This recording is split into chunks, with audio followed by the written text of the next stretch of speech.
তুমি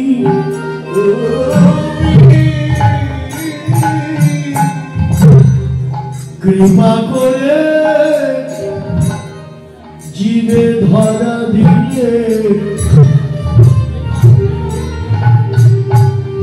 মহেন্দ্র জীবন স্বামী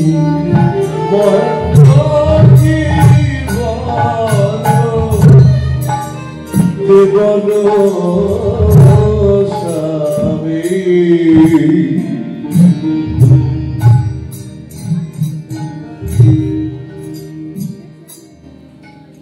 নিতাই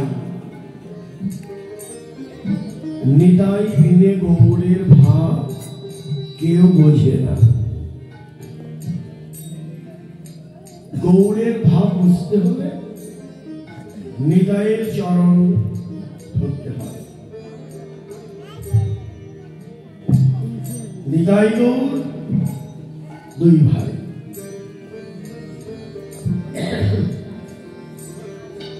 নিতাই গৌর দুই ভাই এক বস্তু, দুই ভাগ, এক বস্তু দুই ভাগ। প্রেম ভক্তি বিলাইতে, প্রেম ভক্তি বিলাইতে এক বস্তু দুই ভাগ।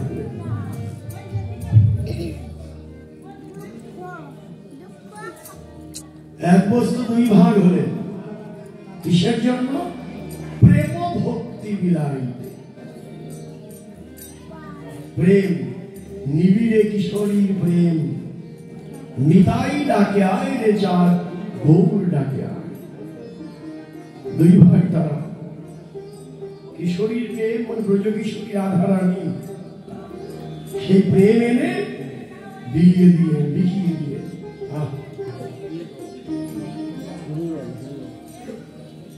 নিত্যানন্দে জানি সবে গৌরচন্দ্র হইতে। একবার মহাপ্রভু বললেন, দেখো তো, তার প্রিয় ভক্তকে গোবিন্দকে বললেন, দেখো তো কোন অবধূত সন্ন্যাসী আমাদের এই এখানে এসেছে, এসে খুঁজে নিয়ে এসে। ভক্তরা গিয়ে খুঁজতে পেল না, কোথাও নেই। মহাপ্রভুর কাছে এসে বলে, প্রভু কোথাও তো কেউ নেই। অমনি গৌরী এলেন, দেখি আমি একটু গিয়ে দেখি। নন্দন আচার্য, আচার্যের ঘর আলো করে বসে আছেন নিত্যানন্দ। দর্শন হলো দুজনের সঙ্গে,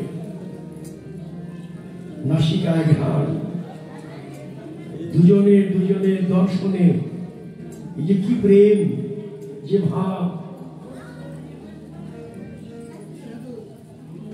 আমার গৌর গিয়েই ধরে ফেললেন, চিনে ফেললেন, দেখে ফেললেন। ভক্তরা গেল না। এর প্রমাণ কি? এই গৌর বিনে নিত্যানন্দ কেউ পাওয়া যায়। আমার নিতাই বিনে গৌরের অসত্য আস্বাদন হয়। দুই ভাই অঙ্গাঙ্গি জড়িত। নিতাই গৌর দুই ভাই সমান প্রকাশ।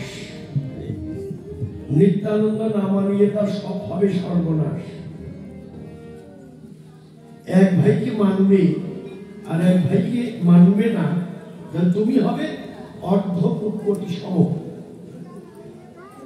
তোমার অনেক অপরাধ হয়ে যাবে নিতাইকে যদি না ধরো। নিত্যানন্দ ধনবর নিত্যানন্দ, পতিবর গৌরচন্দ্র, প্রাণবর যুগল কিশোর। ধনবর নিত্যানন্দ, পতিবর গৌরচন্দ্র, প্রাণবর যুগল কিশোর। নিত্যানন্দ তত্ত্বের ব্যাখ্যা আমাদের এই কীর্তনে কথা বলি না। মা হরে কৃষ্ণ, কি বললাম? এই যে নিত্যানন্দ চন্দ্রিকা আমাদের গুরুদেবরা বলতেন, কিন্তু তারাও কীর্তন করেনি। যে গৌর চন্দ্রিকা যেমন করি, নিত্যানন্দ চন্দ্রিকাও আছে, কিন্তু দুর্লভ। খুব একটা পাওয়া যায় না। একবার আমাদের ওই অনেক হঠাৎ করে দেখলাম গো নিত্যানন্দ চন্দ্রিকা লিখে পাঠালেন। অমর ব্যানার্জি ফ্যান্স ক্লাবের একটি যারা চালায় তারা লিখে পাঠালেন একটা নিত্যানন্দ চন্দ্রিকা পেয়েছে, কিন্তু পেলেই তো হবে না। এখন নিত্যানন্দ চন্দ্রিকা আমি গাবো কোন কোন লীলার আলোকে? হ্যাঁ, আমাদের মনে করেন গৌর চন্দ্রিকা হচ্ছে, এটা বৃন্দাবনের ভাবনা নিয়ে আমার গৌর চন্দ্রিকা হবে। গৌর চন্দ্রিকা স্মরণ করলেই বুঝতে পারবো যে বৃন্দাবনের কোন লীলাটি হচ্ছে। কোন লীলাটি হচ্ছে এটা বোঝা যায়। কিন্তু এখন নিত্যানন্দ চন্দ্রিকা যদি পাওয়াও যায়, কিন্তু সেই ভাবটা আমরা ব্রজের যে লীলাটি স্মরণ করব সেই ভাবটা এর মধ্যে আনতে হবে। ওই পদ, ওই বিষয়ের পদ যদি পাওয়া যায় তাহলে না আমরা তা স্মরণ করতে পারি, কিন্তু সেটা খুঁজে বের করা খুব দুরূহ। এগুলো আমাদের বিভিন্ন আমরা পাচ্ছি না, মোট কথা আমরা পাচ্ছি না। যার জন্যই গুরুদেবরা বলেছে আমরাও বলি নিত্যানন্দ চন্দ্রিকাও আছে, কিন্তু আমরা সেটা সোজা কথা যদি বলি আমরা জানি না। ব্যাস, এখানে লজ্জারও কিছু নেই যে আমরা নিত্যানন্দ চন্দ্রিকা জানি না, ব্যাস হয়ে গেল। এবং ভারতবর্ষের যে সুমন বাবুটাও যারা ভালো কীর্তন করেন তাদের মুখে আমরা শুনি, তারাও এটা এই কীর্তন আমরা শুনি, কিন্তু গুরুদেবরা বলতেন তাই বলি। এবং সেটা আমরা দেখলাম যে আমাদের ওই দিল ফ্যান্স ক্লাবে একটা পদ তারা লিখে পাঠালেন, এই যে নিত্যানন্দ চন্দ্রিকা। তারা আসে গুরুদেবরা যখন বলেছেন খুঁজে খুঁজে, নেটের জগৎ তো খুঁজে খুঁজে কিছু না কিছু পাওয়া যায়। যাই হোক, তাহলে নিত্যানন্দকে ভালো করে জানতে হবে, ধরতে হবে। গৌরকেই জানলাম না, 539 বছর, আমার 539, এই এত বছর ধরে গৌরের প্রচার চলছে। তারপরে আমরা গৌরে যে ভগবান, এটা প্রমাণ আপনি দেখেন, আসছে তো দোল পূর্ণিমা, এই গৌরের আবির্ভাব তিথি তো এই দিন। কয়েকজনের পালন করে একটু ঘরে ঘরে গিয়ে দেখুন তো, মুসলিমের কয়েকজন একেবারেই যারা জানে গৌরী আমার ভগবান, তাদের হয়তো কিছুটা ওই কিছু করবে হতে পারে দোল পূর্ণিমার দিন। আর 90 ভাগই আমরা দোল পূর্ণিমাই করবো, কিন্তু গৌর পূর্ণিমা উদযাপন আমরা করবো না। এই যতই 500 সাড়ে 500 বছর হয়ে গেল গৌরের প্রচার, কিন্তু কই এসেছে আমার হৃদয়ের মধ্যে গৌর পূর্ণ ভগবান, এটাকে এসেছে আসলে। যেমন কৃষ্ণ এসেছে, কৃষ্ণ আবার বৃদ্ধ বনিতা সবার কাছে কৃষ্ণই ভগবান। আর কৃষ্ণ নিজেও এটা বলেছেন, আর কেউ বলেননি আমি ভগবান। ভেবে দেখুন, শাস্ত্র দেখুন, কৃষ্ণ নিজে শুধু বলেছে কৃষ্ণস্তু ভগবান স্বয়ং, আমি একমাত্র ভগবান। কিন্তু গৌর বলেনি, নারায়ণও বলেনি, রামও বলেনি আমি ভগবান, কিন্তু কৃষ্ণই একমাত্র বলেছেন যে আমি স্বয়ং কৃষ্ণস্তু ভগবান স্বয়ং, আমি নিজেই ভগবান। তাহলে সে গৌরী ভগবান কৃষ্ণ হয়ে এলেন। হ্যাঁ, আজ কেন গৌর হই রে নিমাই, হ্যাঁ কানাই, যে তুমি ব্রজের কানাই এবার গৌর হয়ে এলে। আমরাও বলি এই তো সেই রে, সেই তো এই রে, হ্যাঁ ব্রজের কানাই ওদের নিমাই, সেই লীলা করে রে যা বৃন্দাবনে করেছিল, এগুলি আমাদের গান। অর্থাৎ ব্রজে যা যা হয়েছে নবদ্বীপও তাই তাই হচ্ছে।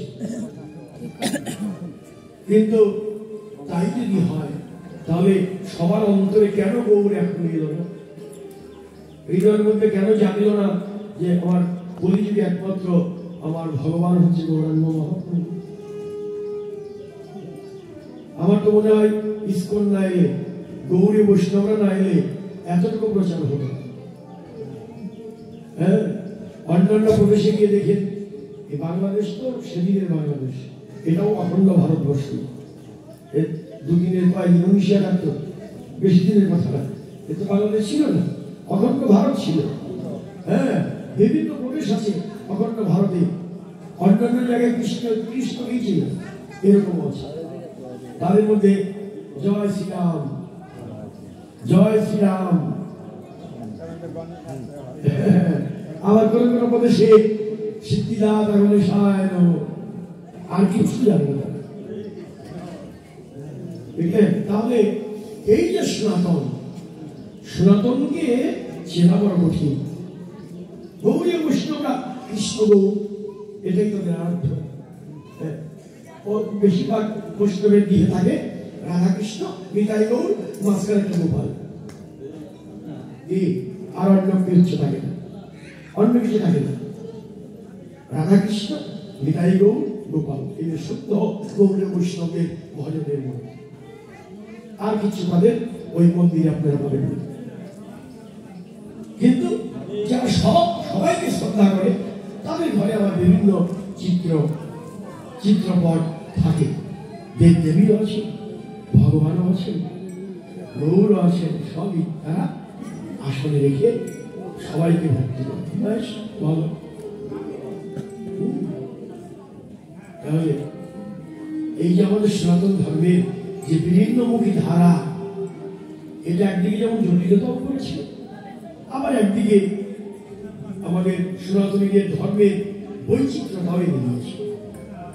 আপনি যেভাবে যাকে ভগবান মনে করুন, তত বাধা নেই, দ্বন্দ্ব করার প্রয়োজন নেই। কিন্তু প্রবলেমটা হলো দ্বন্দ্ব হয়ে যায়। আমাদের গুরুদেব বললেন যে গুরুকে কখনো আলাদা মনে করবেন।